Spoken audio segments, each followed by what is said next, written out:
ನಮಸ್ಕಾರ, ವನಶ್ರೀ ಚಾನಲ್ಗೆ ಸ್ವಾಗತ. ತಂದಾಯಿತು, ಬನ್ನಿ ಇವತ್ತು ಅನುಪಮ ಸೀರಿಯಲ್ಲು ಹೇಗೆ ಮೂವ್ ಆಗುತ್ತೆ, ಏನು ಸ್ಟೋರಿ ನೋಡೋಣ. ಅದಕ್ಕಿಂತ ಮುಂಚೆ ನನ್ನ ವೀಡಿಯೋಕ್ಕೆ ಸಬ್ಸ್ಕ್ರೈಬ್ ಮಾಡಿಲ್ಲ ಅಂದರೆ ದಯವಿಟ್ಟು ಸಬ್ಸ್ಕ್ರೈಬ್ ಮಾಡ್ಕೊಳ್ಳಿ, ಹಾಗೆ ಒಂದು ಲೈಕ್ ಕೊಡಿ. ಅನುಪಮ ಕಷ್ಟಪಟ್ಟು ಅನು ಅಡುಗೆ ಮನೆಯಿಂದ ದುಡ್ಡು ಸುಖತ್ತು ದುಡ್ದಿದ್ದಾಳೆ. ಅದನ್ನು ಅವಳ ಮಗಳು ಇರೋ ಕಡೆ ಆಶ್ರಮ ಇದೆಯಲ್ಲ, ಅಲ್ಲಿ ಪಾಪ ಒಂದು ಮಗು ಮಾಡಿಯಿಂದ ಬಿದ್ದು ಸೀರಿಯಸ್ ಆಗಿದೆ. ಅಲ್ಲಿಗೆ ಕೊಡ್ತೀನಿ ಮಗಳೇ ಅಂತ ಫೋನ್ ಬಂದಿರುತ್ತೆ ಮಗಳಿಗೆ. ಕೊಡ್ತೀನಿ ಮಗಳೇ, ಬರುತ್ತೆ ಈಗ, ಕೊಡ್ತೀನಿ ರಾಯಿ ಅಂತ ಹೇಳಿರ್ತಾಳೆ. ಆಯಿತು ಕೊಡಿ, ನನಗೆ ಸಾಲ ಅಂತ ಕೊಡಿ, ನಿಮ್ಮದೆಲ್ಲ ಒಂದೊಂದು ಪೈಸನೂ ನಾನು ತೀರಿಸ್ತೀನಿ ಅಂತ ಅವಳು ಹೇಳಿರ್ತಾಳೆ. ಅಷ್ಟರೊಳಗೆ ಇವನು ತುಷಾರ್ ಹೋಗ್ಬಿಟ್ಟು ಆ ಯಪ್ಪನ ಹತ್ರ ದುಡ್ಡು ಇಸ್ಕೊಂಡು ಬಂದುಬಿಟ್ಟಿರ್ತಾನೆ. ದುಡ್ಡು ಇಸ್ಕೊಂಡು ಬಂದು ಅವ್ರ ಅಮ್ಮಂಗೆ ಹೇಳೇ ಇಲ್ಲ, ದುಡ್ಡು ಇಸ್ಕೊಂಡು ಬಂದಿದ್ದೀನಿ ಅಂತಲೇ ಹೇಳಿಲ್ಲ. ತೊಗೊಂಡು ಬರ್ತಾನೆ. ಏನೋ ಇಷ್ಟೊಂದು ದುಡ್ಡು ಅಂತ ಅಜ್ಜಿ ಕೇಳ್ತಾಳೆ. ಅದು ಅನು ಅಡುಗೆ ಮನೆಯಿಂದ ಬಂದಿದ್ದ ದುಡ್ಡು ಅಂತ ಹೇಳ್ತಾನೆ. ಕೊಡಿಲಿ, ಅದು ನನಗೂ ಸಂಬಂಧಪಟ್ಟಿದೆ, ಅವಳೊಬ್ಬಳಿಗೆ ಅಲ್ಲ, ನನಗೂ ಸಂಬಂಧಪಟ್ಟಿದೆ, ನಮಗೂ ಖರ್ಚಿದೆ, ದೀಪಾವಳಿದು, ನನ್ನ ಮಗಳಿಗೆ ಬಟ್ಟೆ ಕೊಡಿಸ್ಬೇಕು, ಅದು ಮಾಡಬೇಕು, ಇದು ಮಾಡಬೇಕು ಅಂತ ಏನೇನೋ ಹೇಳ್ಬಿಟ್ಟು ಅವಜ್ಜಿ ಎಲ್ಲ ಕಿತ್ಕೊಬಿಡ್ತಾಳೆ. ಪೂರ ಕಿತ್ಕೊಬಿಟ್ಟು ಮಗಳಿಗೆ ಒಂದಷ್ಟು ಕೊಡ್ತಾಳೆ, ಎಲ್ಲರಿಗೂ ಅಷ್ಟು ಕೊಟ್ಬಿಟ್ಟು ಇನ್ನು ಮಿಕ್ಕಿದ್ದನ್ನು ಸ್ವಲ್ಪ ತೊಗೊಂಡೋಗಿ ಬೀರಲ್ಲಿಟ್ಟು ಬೀಗ ಹಾಕಿ ಕೀನ ಅಲ್ಲೊಂದು ಕಡೆ ಇಟ್ಟಿರ್ತಾಳೆ. ಅದನ್ನು ಇವಳು ಪಾವನಿ ಮಗಳು ನೋಡ್ಕೊಂಡಿರ್ತಾಳೆ. ನೋಡಿಕೊಂಡು ಅದನ್ನು ಕದಿಬೇಕು ದುಡ್ಡನ್ನ ಅಂತ ಅವಳು ಪ್ಲ್ಯಾನ್ ಹಾಕ್ಕೊಂಡು ಕದಿಯಕ್ಕೆ ಹೋಗಿರ್ತಾಳೆ. ಅಲ್ಲಿ ಅವಳು ಕದಿಯೋಕ್ಕಾಗಲ್ಲ, ಇವಳು ಕದ್ದು ಸಿಕ್ಕಾಕೋತಾಳೆ. ಇಲ್ಲಿ ಈ ವಿಷಯ ಗೊತ್ತಾದ ತಕ್ಷಣವೇ ಇವನು ಫೋನಲ್ಲಿ ಅವ್ರು ಮಾತಾಡ್ತಿರೋದು, ಮತ್ತು ಅವರು ಆಯಿತು ಕೊಡ್ತೀನಿ ಅಂತ ಹೇಳಿದ್ದು ಅನುಪಮ, ಮತ್ತು ಮಗಳು ಕೊಡಿ ಅಂತ ಹೇಳಿದ್ದು, ಇದೆಲ್ಲ ಕೇಳಿಸ್ಕೊಂಡಿರ್ತಾನಲ್ಲ. ಮುಂಚೆನೇ ಅವನು ಪಾಪ ಈ ದುಡ್ಡನ್ನೆಲ್ಲ ಈ ತುಷಾರ್ ಅವರೆಲ್ಲ ಇಸ್ಕೊಂಡು ಹಿಂಗೆ ಅರಿಬಿರಿ ಖರ್ಚು ಮಾಡಿಕೊಂಡ್ರು ಅಂತ ಗೊತ್ತಾದ ತಕ್ಷಣವೇ ಅವನು ಅಲ್ಲಿಗೆ ಮಗುಗೆ ದುಡ್ಡು ಹಾಕಿರ್ತಾನೆ. ಅವನ ಫ್ರೆಂಡಿಗೆ ಹೇಳಿ ದುಡ್ಡು ಹಾಕ್ಬಿಡ್ತಾನೆ. ದುಡ್ಡು ಹಾಕಿ ಟ್ರೀಟ್ಮೆಂಟ್ ಕೊಡಿಸಿ ಸರಿಯಾಗಿ ಅಂತೆಲ್ಲ ಹೇಳಿರ್ತಾನೆ. ಇವಳು ಪಾಪ ಇವಳಿಗೆ ಇಲ್ಲೆಲ್ಲೂ ಕೆಲಸ ಇನ್ನೂ ಈಗ ಹೊಸ್ದಾಗಿ ಬಂದಿರೋದಲ್ವ ಬೆಂಗಳೂರಿಗೆ, ಕೆಲಸ ಇನ್ನೂ ಹೋಗಿಲ್ಲ, ಇನ್ನೂ ಎಲ್ಲೂ ಕೆಲಸಕ್ಕೆ ಸಿಕ್ಕಿಲ್ಲ. ಇವಳು ಪಾಡಿಗೆ ಇವಳು ಇದ್ದಾಳೆ. ಇದು ಅನು ಅಡುಗೆ ಮನೆಯಿಂದ ಅವನು ಅಡುಗೆ ಮಾಡ್ತಾನೆ, ಅವನಿಗೆ ದುಡ್ಡು ಬರುತ್ತೆ. ಈ ಅಜ್ಜಿ ಸಿಕ್ಕಾಬಟ್ಟೆ ಬಜಾರಿ. ಇವಳು ಅನುಪಮನ ಅಳ್ಳಾಡ್ಸಿರ್ತಾವಳೆ.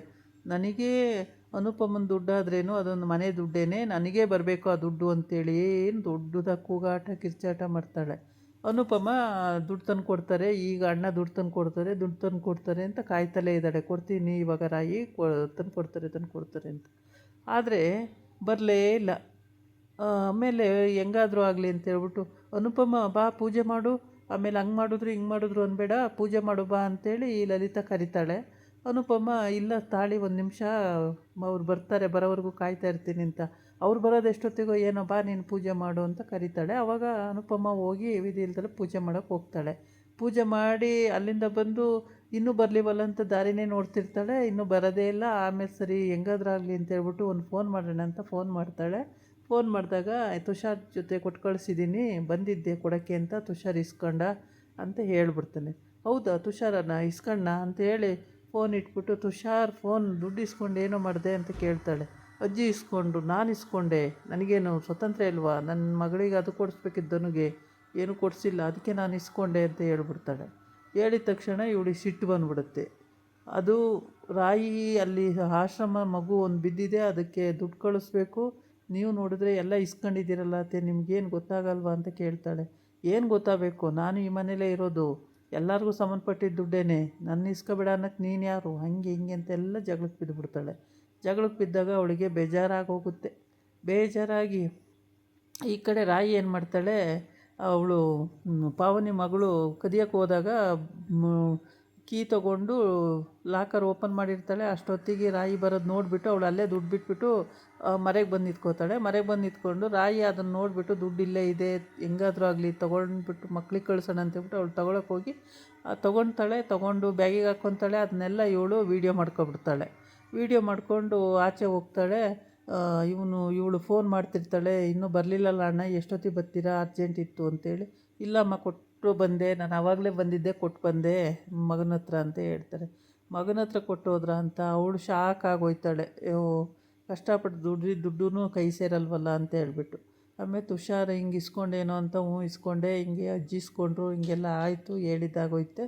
ಆಮೇಲೆ ಇವಳು ತಗೊಂಡು ಹೋಗೋಣ ಮಗುಗೆ ಟ್ರೀಟ್ಮೆಂಟ್ ಕೊಡ್ಸೋಕ್ಕೆ ಬಸ್ ಹಿಡಿಯೋಣ ಅಂತ ಓಡ್ತಾ ಇರ್ತಾಳೆ. ಅಷ್ಟೊತ್ತಿಗೆ ಇವನಿಗೆ ಅದು ಇಲ್ಲಿ ಮನೇಲಿ ಡಿಸ್ಕಸ್ ಆಗ್ತಿರುತ್ತಲ್ಲ, ವಿಷಯ ಗೊತ್ತಾಗ್ಬಿಡುತ್ತೆ ಪ್ರೇಮಂಗೆ. ಅವನು ಓಡೋಗ್ತಾನೆ. ಓಡೋಗಿ ಇಂಥ ಬಸ್ಸಿಗೆ ಹತ್ತಕ್ಕಿದ್ದಾಳೆ ಅಂತ ಹೇಳ್ಬಿಟ್ಟು ಅಲ್ಲಿ ಹೋಗಿ ಅಡ್ಡ ಇಟ್ಕೊಂಡು ಅವಳನ್ನ ಹಿಡಿದು ಅಲ್ಲಿಂದ ಕರ್ಕೊಬರ್ತಾನೆ. ಕೇಳ್ಬಿಟ್ಟು ತಗೊಂಡೋಗು, ಹಂಗೆಲ್ಲ ಕದ್ಕೊಂಡು ಹೋಗ್ಬಾರ್ದು ಅಂತೇಳಿ ಹೇಳ್ಬಿಟ್ಟು ತಗೊಂಡೋಗೋಕ್ಕೆ ಅಂತೇಳಿ ಕರ್ಕೊಂಡು ಬರ್ತಾನೆ. ಕರ್ಕೊಬಂದ್ಬಿಟ್ಟು ಇಲ್ಲಿ ಮನೆ ಹತ್ರ ಕರ್ಕೊಬರ್ತಾನೆ. ಎಲ್ಲ ಮಾತಾಡ್ತಾ ಇರ್ತಾರೆ. ಬಂದು ನೋಡು ಕಳ್ಳಿ, ಹಂಗೆ ಬಂದು ಹಿಂಗೆ ಬಂದು ದುಡ್ಡು ಕದಿಯೋಳು, ಅಂಥೋಳು ಇಂಥೋಳು, ಬಾಯಿಗೆ ಬಂದಂಗೆ ಎಲ್ಲ ಒಂದೊಂದು ಮಾತಾಡ್ಬಿಡ್ತಾರೆ. ಎಲ್ಲ ಮಾತಾಡ್ತಾರೆ. ಆಮೇಲೆ ಆ ಬ್ಯಾಗು ಕೆಳಗಡೆ ಬೀಳುತ್ತೆ, ಚಾಕು ಅದರಲ್ಲಿ ಒಂದು ಚಾಕು ಇರುತ್ತೆ. ಆ ಚಾಕು ಬಿದ್ದ ತಕ್ಷಣ ಎಲ್ಲ ಗಾಬರಿ ಆಗಿಬಿಡ್ತಾರೆ. ಏನು ಚಾಕು ಹಿಡ್ಕೊಂಡು ತಿರ್ಗಾಡ್ತಾಳಲ್ಲ ಇವಳು ಅಂತೇಳಿ. ಆವಾಗ ಅವಳು ಹೇಳ್ತಾಳೆ, ಇದು ಚಾಕಲ್ಲ ಲಲಿತಾ ಅವರೇ, ಇದು ಹೆಣ್ಮಕ್ಳು ಸೇಫ್ಟಿಗಾಗಿ ಇಟ್ಕೊಳ್ಳೋದು ನೋಡಿ, ಡೂಪ್ಲಿಕೇಟ್ ಇದು, ಒರಿಜಿನಲ್ ಅಲ್ಲ ಅಂತ ತೋರಿಸ್ತಾಳೆ. ಓ ಹೌದಾ ಅಂತೇಳ್ಬಿಟ್ಟು ಮತ್ತೆ ಸುಮ್ಮನಾಗ್ತಾಳೆ. ಆಮೇಲೆ ಅನುಪಮಗಂತೂ ಇವಳು ದುಡ್ಡು ತಗೊಂಡು ಹೋದಾಗ ರಾಯಿ ಅನುಪಮಗಂತೂ ಕಡಿಮೆ ಅನ್ನಲ್ಲ. ಅವಳು ಕಳ್ಳಿ, ಅಂಥವಳು ಇಂಥವಳು ಬೀದಿಯವಳು ಅಂತ. ನನ್ನ ಮಗಳಿಗೆ ಹಂಗೆ ಅನ್ಬೇಡಿ, ನನ್ನ ಮಗಳವಳು ಅಂತ ಎಷ್ಟೆಲ್ಲ ಅವ್ಳು ಸಪೋರ್ಟ್ ಮಾಡಿದ್ರು ಇವಳು ನಮ್ಮಮ್ಮ ಅಂತ ಹೇಳೋದೇ ಇಲ್ಲ, ಒಂದು ಮಾತಿಗೂ ಹೇಳಲ್ಲ ನಮ್ಮಮ್ಮ ಅಂತೇಳಿ. ಬರೀ ನಾನು ದುಡ್ಡು ಕೊಡ್ತೀನಿ, ನನಗೆ ದುಡ್ಡು ಕೊಡಿ, ನಾನು ದುಡ್ಡು ಕೊಡ್ತೀನಿ, ನಿಮ್ಮ ದುಡ್ಡು ಒಂದು ಪೈಸನೂ ನಾನು ಇಟ್ಕೊಳ್ಳಲ್ಲ, ಪೂರ ಕೊಡ್ತೀನಿ, ಕೊಡಿ ನನ್ನ ದುಡ್ಡು, ಕೊಡಿಗೆ ನನ್ನ ದುಡ್ಡು ಕೊಡಿ ಅಂತಿರ್ತಾಳೆ. ಹಂಗಾಗಿ ಅನುಪಮ ಏನೂ ಮಾತಾಡಲ್ಲ. ಸ್ವಲ್ಪ ದಿನ ಬೇಕು ಅವಳಿಗೆ ಅಂದ್ಕೊಂಡು ಸುಮ್ಮನಾಗಿರ್ತಾಳೆ. ಆಮೇಲೆ ಇವನು ಕರ್ಕೊಂಬರ್ತಾನೆ, ರಾಯಿನ ಕರ್ಕೊಂಡು ಬಂದು ಇಲ್ಲಿ, ಸಾರಿ ನನಗೆ ಅರ್ಜೆಂಟ್ ಇತ್ತು ಅದಕ್ಕೇನೆ. ತಕ್ಷಣ ಫೋನ್ ಬರುತ್ತೆ ಅಲ್ಲಿ ಮಾತಾಡ್ತಿದ್ದಂಗೆ. ಆಮೇಲೆ ಹೇಳು ಬಬ್ಲಿ ಅಂದಾಗ ರಾಯಿ ಹಿಂಗೆ ಹಾಸ್ಪಿಟ್ಲಿಗೆ ಅಡ್ಮಿಟ್ ಮಾಡಿ ಎಲ್ಲ ಟ್ರೀಟ್ಮೆಂಟ್ ಆಯಿತು ಅಂತೇಳಿ. ದುಡ್ಡು ಎಲ್ಲಿಂದ ಇತ್ತು ಅಂದಾಗ, ದುಡ್ಡು ಇಲ್ಲಿಂದನೇ ಬಂತು, ಬೆಂಗಳೂರಿಂದನೇ ಅಂತ. ಯಾರು ಕೊಟ್ಟರು ಅಂತ ಯಾರು ಕೊಟ್ಟಿರ್ಬೋದು ಅಂತ ಯೋಚನೆ ಮಾಡ್ತಾಳೆ. ನಾನು ಇವಾಗ ಕಳಿಸ್ತೀನಿ ತಾಳು, ಇನ್ನು 10 ನಿಮಿಷದಲ್ಲಿ ದುಡ್ಡು ಬಂದುಬಿಡುತ್ತೆ ಅಲ್ಲಿಗೆ ಅಂತ ಹೇಳ್ತಾಳೆ.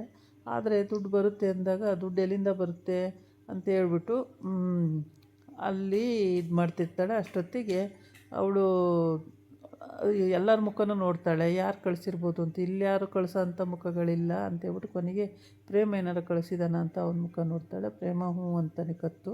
ಆಮೇಲೆ ಲಲಿತನ ಕೈಯಿಂದ ಇಸ್ಕೊಂಡು ರಾಯಿಗೆ ಒಂದಷ್ಟು ದುಡ್ಡು ಕೊಟ್ಟಿರ್ತಾಳೆ. ಇನ್ನಷ್ಟು ದುಡ್ಡು ಅನುಪಮ ಕಿಚನ್ಗೆ ಸಾಮಾನು ತರಬೇಕು ಅಂತ ಹೇಳ್ಬಿಟ್ಟು, ಅನು ಕಿಚನ್ಗೆ ಸಾಮಾನು ತರಬೇಕು, ಇಷ್ಟು ರಾಯಿ ನೀನು ಅಲ್ಲಿ ತಲುಪಿಸ್ಬಿಡು ದುಡ್ಡನ್ನ ಅಂತೇಳಿ ರಾಯಿ ಕೈಗೆ ಒಂದು ಸ್ವಲ್ಪ ಕೊಟ್ಟಿರ್ತಾಳೆ ಅವ್ರ ಅತ್ತೆಯಿಂದ ಇಸ್ಕೊಂಡು. ಆಮೇಲೆ ಅವ್ರ ಅತ್ತೆ ಏನು ದೊಡ್ಡದಾಗಿ ರಂಪಾಟ ಮಾಡ್ತಿರ್ತಾಳೆ, ಎಲ್ಲ ಇವ್ರ ಅಮ್ಮ ಮಗಳದೆಯ, ನಮ್ಮದೇನಿಲ್ಲ, ಹಂಗೆ ಹಿಂಗೆ ಅಂತ ಹೇಳ್ಬಿಟ್ಟು. ಅದರಲ್ಲಿ ದುಡಿಯೋದು ಅನುಪಮನೆ, ಖರ್ಚು ಮಾಡಬೇಕಾಗಿರೋಳು ಅವಳೇನೆ, ಇಸ್ಕೋಬೇಕಾಗಿರೋಳು ಅವಳೇನೆ. ಇವರೆಲ್ಲ ಕೂತ್ಕೊ ತಿನ್ನೋದು, ಆದರೂ ಬಾಯಿ ಜೋರು ಮಾಡ್ತಾರೆ, ನಮ್ಮದು ನಡೆಯಬೇಕು ಇಲ್ಲಿ ಅಂತ ಹೇಳ್ಬಿಟ್ಟು. ಎಲ್ಲರೂ ಮನೇಲಿ ಕೂತ್ಕೊ ತಿನ್ನೋರೆ, ದುಡ್ಡಿಲ್ಲ ಅಂದ್ರೂ ಅದೇನು ಶೋಕಿ ಮಾಡ್ತಾರೆ, ತುಪ್ಪ ತಿಂತಾರೆ, ಅಂಥ ಜನಗಳು ಇವರು. ಇವ್ರು ಕಷ್ಟನೂ ಪಡಲ್ಲ, ಏನಿಲ್ಲ, ಆರಾಮಾಗಿರ್ತಾರೆ ಮನೆಯಲ್ಲಿ, ಏನು ಸುಖವಾಗಿ ತಿನ್ಕೊಂಡು ಉಣ್ಕೊಂಡು ಆರಾಮಾಗಿರ್ತಾರೆ ಇವರಂಥ ಜನ. ಆಮೇಲೆ ಅಲ್ಲಿ ಅನುಪಮ ಮನೆ ಹತ್ರ ಪೂಜೆ ನಡೀತಾ ಇರುತ್ತೆ. ಆ ಪೂಜೆಗೆ ಕಳಸ ಇಟ್ಕೊಂಡು ಎಲ್ಲರ ಮನೆಗೂ ಕರೆಯೋಕ್ಕೆ ಅಂತ ಬರ್ತಾರೆ. ಆವಾಗ ಅನುಪಮ ಹಿಂಗೆ ಪೂಜೆ ಇದೆ ಬನ್ನಿ ಎಲ್ಲರೂ ಅಂತ ಕರೆಯೋಕ್ಕೆ ಬಂದಾಗ, ಏನಿದು ಕಳಸ ಅಂತ ಧನು ಕೇಳ್ತಾಳೆ. ಅದಕ್ಕೆ ಇದು ಚಿನ್ನದ ಲೇಪನ ಮಾಡಿರೋ ಅಂಥದ್ದು ಕಳಸ, ಚಿನ್ನದ್ದೇ ಆಯ್ತಲ್ಲ, ಬಂಗಾರದ್ದೇ ಆಯ್ತಲ್ಲ, ಇದನ್ನ ಇಟ್ಕೊಂಡು ಕರೆದ್ರೆ ಅವರಿಗೂ ನೆನಪಿರುತ್ತೆ ಅಂತ ಇದನ್ನ ಇಟ್ಕೊಂಡು ಕರಿತಾ ಇದ್ದೀವಿ ಎಲ್ಲ ಕಡೆನೂ. ಬಂದುಬಿಡಿ ಎಲ್ಲರೂ ಬಂದುಬಿಡಿ, ಶಬ್ದ ಕೇಳಿಸ್ತಾ ಇದೆ ನೋಡಿ, ಕೇಳಿಸ್ಕೊಳ್ಳಿ ಬಂದುಬಿಡಿ ಅಂತ. ಆಗ ಮನೆಯವರೆಲ್ಲ ಎದ್ದು ಹೋಗ್ತಾ ಇರ್ತಾರೆ ಅಲ್ಲಿ ಕೇಳಿಸ್ಕೊಳ್ಳೋಕ್ಕೆ ಅಂತೇಳ್ಬಿಟ್ಟು. ಆವಾಗ ಅನುಪಮ ಯೋಚನೆ ಮಾಡ್ತಾಳೆ, ಅಲ್ಲ ಎಂಥ ಜನ ಇರಬೇಡ, ಈ ನಮ್ಮ ದುಡ್ಡನ್ನೇ ಇಸ್ಕೊಂಡು ಇಷ್ಟೆಲ್ಲ ಹಾರಾಡ್ತಾರಲ್ಲ ಇವರು, ಏನು ಕತೆ ಇವ್ರದ್ದು ಅಂತೇಳ್ಬಿಟ್ಟು ಸುಮ್ಮನೆ. ಆಮೇಲೆ ರಾಯಿಗೂ ಸಮಾಧಾನ ಮಾಡೋಕ್ಕೆ ಹೋಗ್ತಾಳೆ. ಇದಾಗಿತ್ತು ಇವತ್ತಿನ ವಿಡಿಯೋ. ನಾಳೆ ಇನ್ನೊಂದು ವಿಡಿಯೋ ಜೊತೆ ಬರ್ತೀನಿ. ನಮಸ್ಕಾರ.